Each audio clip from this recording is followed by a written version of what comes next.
My name is Taz Latifi. I'm the owner of Petropolis Pet Supply Store located in New York City. I'm hosting today's session of Health Pet Academy, sponsored by HempVet and PureVet, makers of amazing pet health remedies for cats, dogs, and horses. I'm delighted to introduce Dr. Gary Pusillo, board-certified animal nutritionist. And hello, Gary. How are you? Hello there. I'm wonderful today. It's one of the great days to be alive, like every day. So we're doing wonderful, and I can't wait to share a little bit of knowledge and have some fun. Great. It's a pleasure to have you. I love speaking with you. Gary, today's topic is focused on CBD. And it's this amazing molecule that's captured so much attention in the human and pet sector. It's also, as an industry, the Wild West. So as a retailer, when I'm considering purchasing CBD, it's such a volatile industry. It's all over the place. I get dozens of calls and emails from manufacturers, product makers, salespeople. So I have a lot of concerns, and the area where I get the most pushback, the most evasive responses, is when I ask about who is formulating their products and what are their credentials and why are they even doing this? Is this just because it's a trend? Can you talk about what is important about formulating and why having that information is really key? That's a great question, because when people walk into the store, your retail outlet, or even get on any type of public media nowadays, we want to be informed of the truth, and we want to be informed of who's actually backing up that truth, or those scientific quotes that they're making. Getting to the point, there is a lot of people making pet products and horse products that are just blending haphazardly these chemicals together, thinking they're not dangerous at all and used in high amounts. And we need accountability. That's an important thing. And if you have a professional that's backing up your product line who has helped formulate it, that is a tremendous amount of accountability there, because you know that somebody who's experienced in manufacturing, experienced in scientific knowledge about how these molecules work, how they interact, that's extremely critical. And I think that when somebody goes into your store and picks up a bottle, it needs to lead to a purchase that you could be proud of and not be afraid of. And that gets down to what is the accountability? How is that accountability made? And is that product regulatory compliant? And I'm sure, Taz, in your store, you worry about things being regulatory compliant, because ultimately you're selling that product. And there's products out there that do not have regulatory compliance. And that's what's really affecting our CBD industry, is people that don't want to play the right game. I think they're out on their own. They're out on the fringes. And so that's pretty much what I look at, is accountability, reliability of the information, scientific background. Okay, let's touch on this. I have people come in who have taken a course, an 8-hour course on hemp, and they become specialists. I should be scared of that, right? Well, I do know of a lot more than just people taking those courses. I know that people who run some of the CBD companies, they say they took this certification in CBD and manufacturing, and I said, "Oh, great! What's your background?" And they have no scientific background. Well, that's a hard course to take without having a scientific background. You might know a few tidbits about cannabis and what CBD is and endocannabinoid system is. But truthfully, that's where their education ends. Their education ends after that week of, or 2 weeks or 7 weeks, whatever. Once that runs out, I don't think they have any more to give us, because to understand how these products work, you need a very intense background on organic chemistry, biochemistry, physiology. And I spent 10 years in school learning all about this. And then all the seminars, you have to constantly go to new seminars so that you touch base with all the scientists with recent information. And a lot of these people don't do that. They stop at their certification, and that's as far as their education goes. So that to me is not giving the public a really the ability to rely on somebody, or the ability to trust somebody's judgment, because it really is unfortunate that there's not enough education there to back up what they're saying. Questions is who's putting together the formula? Somebody who has a great idea, use their own CBD in a dog or a cat, and they got a response, and all of a sudden now they're putting together formulas, and when you start putting them together, they're dangerous. That's the difference. You need to know how things interact. And you can't get that by going to a 7-week course and hopefully that you know all about biochemistry and organic chemistry. Thank you for that. That's exactly why I'm very nervous when I speak with all these companies. The lack of information, the ambiguity throws me off. So thank you. Well, they memorize the script.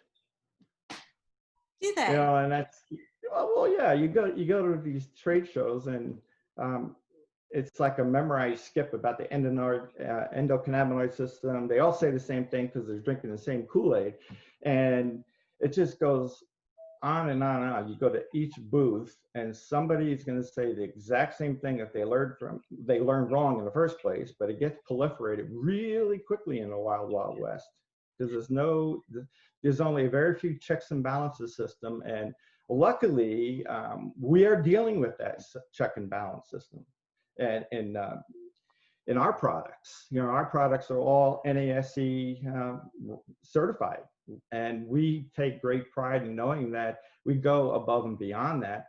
We know that NASE is a great way of guaranteeing that we've gone through the minimum.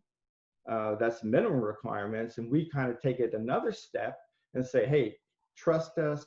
We are always looking for better ways. We're always looking for better science, but here's our foundation. And from that foundation, we could build on that foundation. And that's the key in this business. What company has a foundation that they could build a future on and help people when they have problems? So that's really, really key to what we're doing. Thank you for that. Let's go back to the script, that selling script.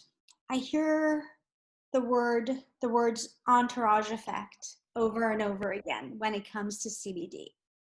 When I speak with you, you always talk about the Constellation Effect. Can you tell me what the differences are? Yeah, the Entourage Effect, to me, is a little bit too broad. You know, we look at endogenous, which means it's from the body, made in the body, and affects all these different systems. So we have an endogenous system and an endocannabinoid system. And we don't want everything stimulated at once, because I hear that at booths, that this stimulates the endocannabinoid system.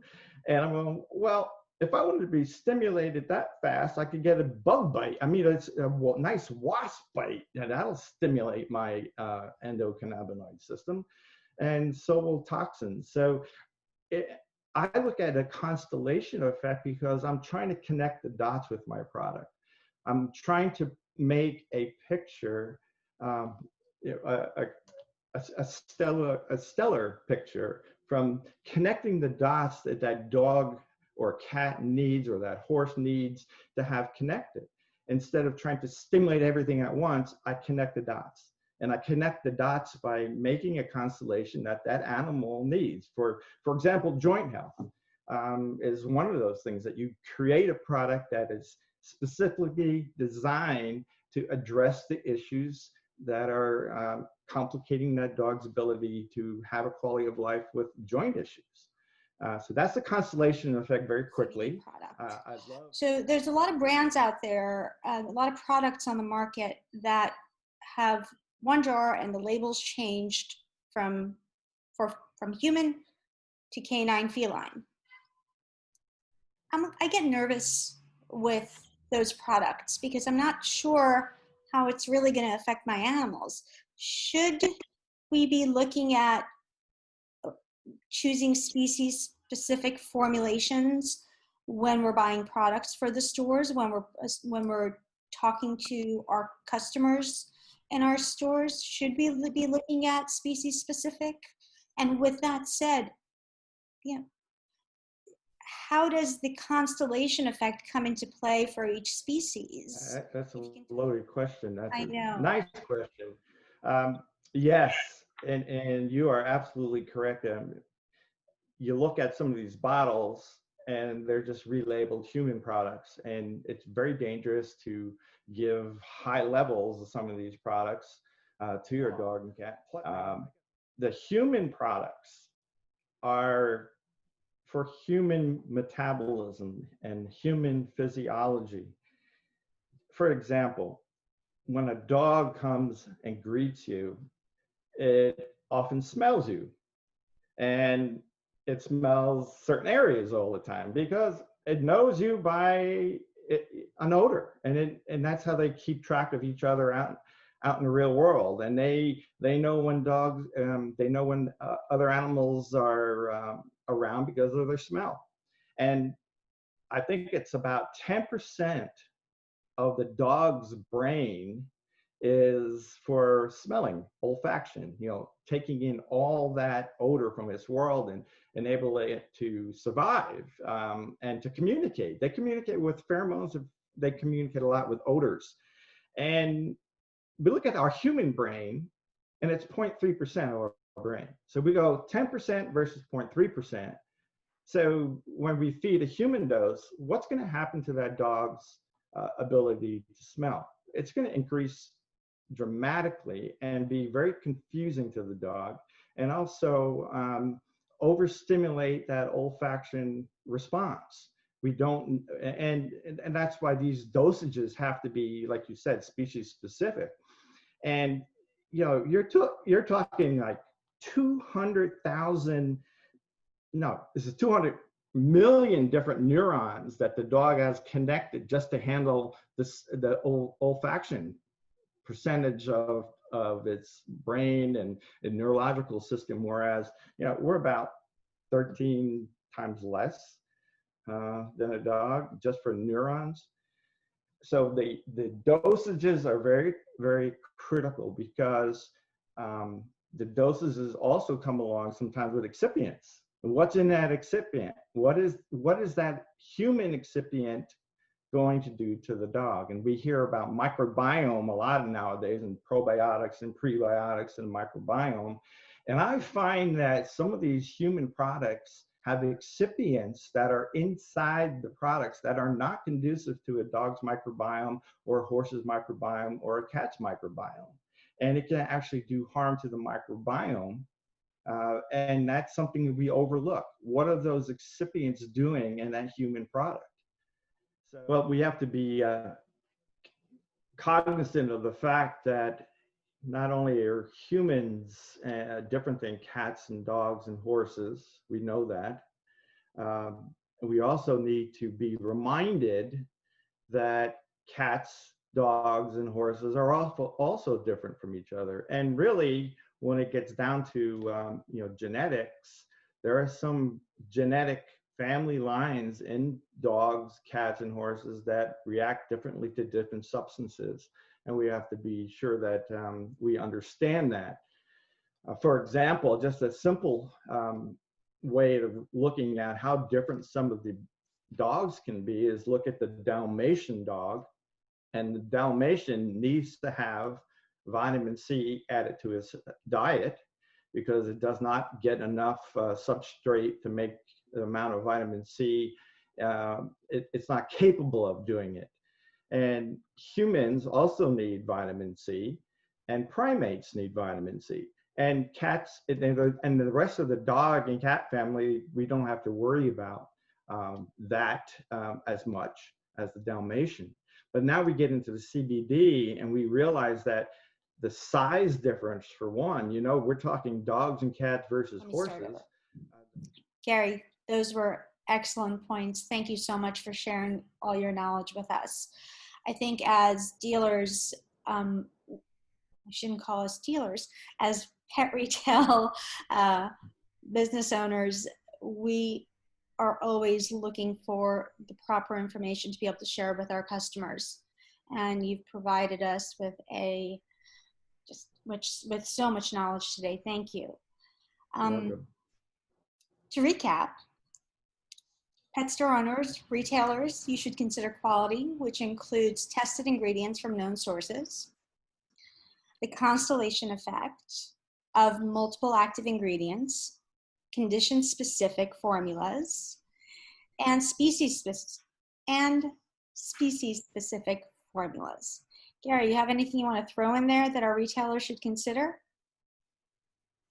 Yeah, it's the commitment of people like yourself, the commitment of companies, the commitment that they really care about your dog now and into a dog, cat, or horse or whatever into the future, because our whole world right now needs people of commitment. We need to stand up for what we believe in, what we know is right, and we need to hold people accountable for their products and services and information. I think that's extremely important, as anybody in this industry needs to have a commitment to the truth, a commitment to the future, and a commitment to quality of life.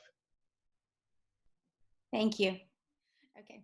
Finally, as a pet store owner, I also look for products which are made in the USA, are consumables which provide repeat sales and deliver reasonable, profitable margins, as well as a company that's committed to ongoing customer support. Ideally, a partner who offers staff training, proper marketing materials, and is knowledgeable about the products they sell. And they know who their formulator is. Thanks again, Gary. And thank you to our listeners for watching the Healthy Pet Academy. Please keep an eye out for our new episodes, and don't forget to send us your feedback.